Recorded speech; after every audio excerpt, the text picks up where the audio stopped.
పెద్దపల్లి పట్టణంలోని 12వ వార్డు సాగర్ రోడ్లో ఇటీవల తెలంగాణ రాష్ట్ర ప్రభుత్వం ఎమ్మెల్యే చింతకుంట విజయరమణారావు చేతుల మీదుగా యుఐడిఎఫ్ నిధులు 1,55,00,000 రూపాయలతో సీసీ రోడ్లు, సీసీ డ్రైనేజీల నిర్మాణ పనులు చేపట్టుటకు శిలాఫలకం ప్రారంభోత్సవం చేసుకోగా అట్టి పనులను మున్సిపల్ చైర్మన్ నుగ్గిల మల్లయ్య, స్థానిక వార్డు కౌన్సిలర్ దొడ్డుపల్లి జగదీష్తో కలిసి కొబ్బరికాయ కొట్టి పనులు ప్రారంభించారు.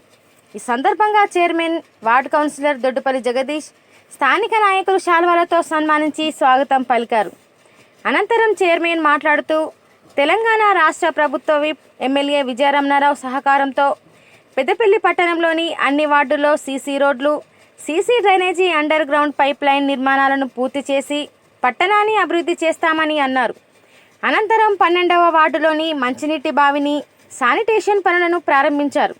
ఈ కార్యక్రమంలో 13వ ward councillor Pagala Srikanth, municipal AE Satish, నాయకులు Doddupalli Shekar, Devanandi Devaraju, work inspector Anil Kumar, sanitary inspector Pulipaka Raju, Ragineedu వైద్య సిబ్బంది doctor Mamata, ANM Nirmala, ASHA worker Mamata, municipal సిబ్బంది, వార్డు ప్రజలు తదితరులు పాల్గొన్నారు. ఈరోజు 12వ వార్డులో 1,15,00,000 రూపాయల వరకులు గతంలోనే మన ఎమ్మెల్యే గారు అధ్వర్యంలో ఎమ్మెల్యే గారు శిలాఫలకం పెట్టడం జరిగింది. అది ఈరోజు ప్రారంభించడం జరుగుతుంది. సీసీ రోడ్డు, అందుకు సీసీ రోడ్డు ప్రారంభించడం జరుగుతుంది కాబట్టి ఈరోజు కొబ్బరికాయ కొట్టడం జరిగింది.